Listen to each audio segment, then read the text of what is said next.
Oke, what's up people, apa kabar kalian semua? Kembali lagi bareng saya untuk membahas dan mengulas alur cerita sinetron Love Story The Series yang tayang setiap malamnya di layar televisi kesayangan kalian. Baik guys, di sinetron kali ini akankah si Ken dan Maudy mampu bertahan dalam kondisi intimidasi si Anita yang tak berkesudahan? Si Anita tidak ada habis-habisnya untuk mengatur semua sisi kehidupan Maudy. Sampai-sampai sekarang Ken mungkin saja sudah dibuat jengah oleh semua perlakuan dan juga perintah-perintah si Anita yang kurang masuk akal untuk si Maudy, yang mana notabene-nya sekarang Maudy sedang masih dalam perjalanan menjalankan kuliahnya. Akankah si Ken bertahan di rumahnya si Anita? Atau justru Ken secepatnya akan mengajak Maudy pergi? Atau justru Ken malah membiarkan si Anita dan tidak menghiraukannya lagi karena memang sekarang si Anita sudah hidup dan tinggal bersama mereka dan tidak berdaya apa-apa lagi karena kakinya patah guys. Oke, sebelum lanjut nonton video dan pembahasan alur ceritanya, untuk kalian yang baru saja bergabung dan menemukan channel ini, silahkan tekan tombol subscribe. Aktifkan juga lonceng notifikasinya agar kalian tak ketinggalan video dan info-info menarik seputar pesinetronan Indonesia kesayangan kalian, terutama sinetron Love Story The Series SCTV, and check it out.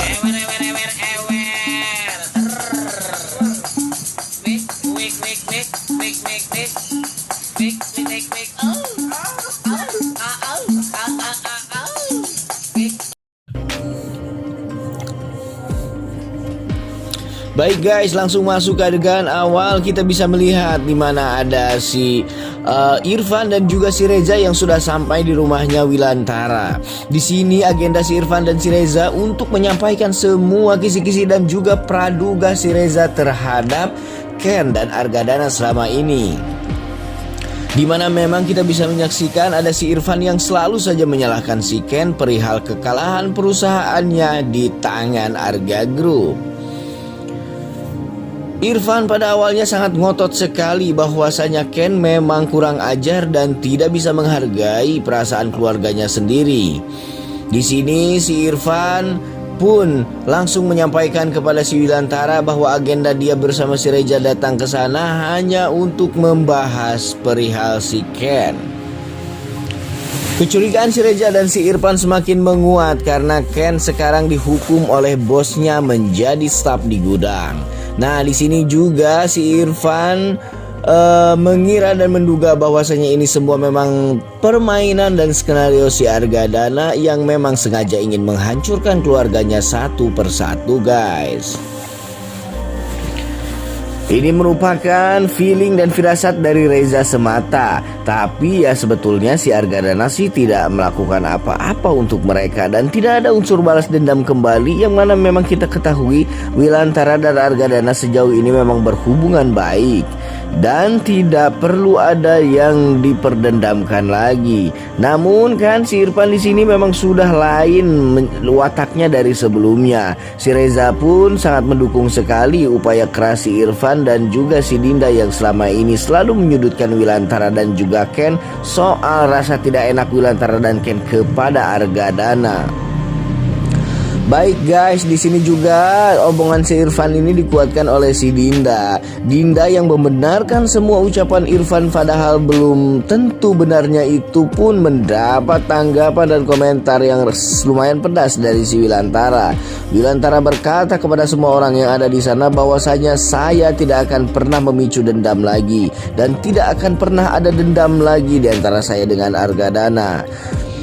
Wilantara pun berkata bahwa dirinya saat ini sedang menjaga rumah tangganya Ken dan Maudy dan Wilantara tidak ingin terjadi apa-apa kepada keduanya. Namun mendengar statement itu dari si Wilantara, si Irfan langsung berdiri dan ngamuk memaki-maki si Wilantara. Irfan berkata si Wilantara terus saja seperti itu dan selalu membela besannya yang tidak pernah memikirkan keluarga mereka. Nah, di sini Dinda pun mencoba membujuk kembali si Wilantara agar supaya si Wilantara mendengarkan semua perkataan dari Irfan. Namun si Wilantara hanya terdiam 1000 bahasa hingga akhirnya si Irfan pergi meninggalkan rumahnya si Wilantara tersebut guys. Baik, ke scan dan adegan lain lagi bisa kita lihat guys. Di sini ada si Maudy, Agil dan juga si tangkurak Anita Jebeu yang cantiknya tidak seberapa. Di sini si Anita menanyakan perihal si Ken. Kenapa tidak ikut sarapan pagi? Nah guys, Maudy pun menjelaskan kepada si Anita bahwasanya si Ken semalam baru saja begadang dan pulang larut malam sekali.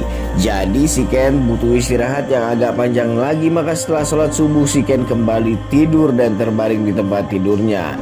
Si Agil yang notabene-nya cuma benalu di mana-mana berkata kepada si Maudy kalau saja dirinya harus kerja seperti Ken maka dia tidak akan pernah mau, karena buat apa kerja harus ngoyo-ngoyo amat. Itulah kata si Agil. Tapi si Maudy di sini meyakinkan si Anita bahwa si Ken melakukan itu semua hanya karena si Ken ingin membuktikan dan juga menebus kekecewaan bos tempat perusahaannya bekerja itu guys.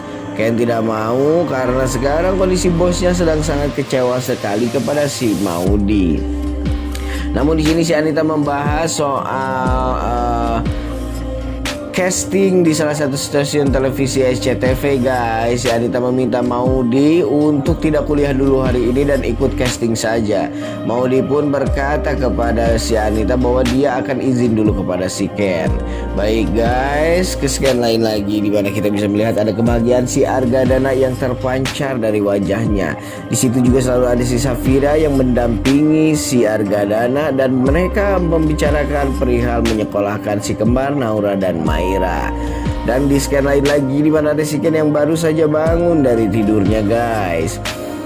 Saat dia terbangun dari tidurnya sudah terlihat nampak ada istrinya yang sudah membawakan segelas susu dan juga sebongkah roti untuk si Ken sarapan. Ya Ken biasalah berkata dan merayu-rayu Maudy di pagi hari bahwasanya Maudy perhatian lah, inilah itulah pret. Dan di sini juga si Maudy menyinggung soal obrolan dirinya bersama ibundanya pas lagi makan sarapan tadi guys. Si Maudy menyinggung kepada si Ken bahwasanya si Anita meminta si Ken untuk kembali ke perusahaannya Argadana. Dan kalian tahu reaksi Ken ya? Pasti tidak mau dong guys. Ken tidak mau karena dia tidak ingin menjadi pecundang dan juga pengkhianat untuk perusahaannya. Si Ken berkata kepada si Maudy bahwasanya Pak Gunawan sekarang sedang berada dalam kondisi kecewa karena kekalahan tendernya melawan perusahaan Arga Group. Jadi bisa kebayangkan gimana akan lebih kecewa lagi si Gunawan ketika dia keluar dari perusahaan itu dan masuk bergabung lagi kembali ke perusahaan Arga Group yang memang notabene-nya perusahaan Arga Group baru saja melukai hati perusahaannya si Gunawan. Ya semoga aja ada solusi atas semua ini ya guys. Tapi si Ken juga tidak bisa terlalu lama beridealis diri dan menutup diri dari tawaran orang tuanya yang memang orang tuanya sebetulnya ingin mengangkat dirinya sebagai direktur utama di perusahaan Arga Group. Baik guys, sekian lain lagi nih dimana ada si Ken yang sudah mulai muak dengan semua dominasi dari si Anita. Saat si Maudy hendak berangkat kuliah, si Anita malah menyuruh si Maudy untuk pergi casting. Di sini Ken pun tidak terima dan memaki-maki si Anita. Pada akhirnya Anita pun melawan dan meminta untuk Ken memperbaiki ekonomi keluarganya. Padahal ya sebelumnya Ken biasa-biasa aja. Dan apa fungsinya juga si Agil di sini guys? Ya semoga saja Ken mengambil satu keputusan yang tepat untuk dia dan Maudy ataupun dia dan keluarga kecilnya. Jangan terlalu terpaku kepada si Anita karena si Anita itu orang yang kurang rasional dan selalu berpikir tentang khayalan-khayalan belaka yang dipacu oleh pembawaan setan guys. Baik, sampai di sini dulu berita dan informasi ulasan alur ceritanya kali ini dari saya. Sampai jumpa di video-video selanjutnya. Jangan lupa like, komen, dan subscribe.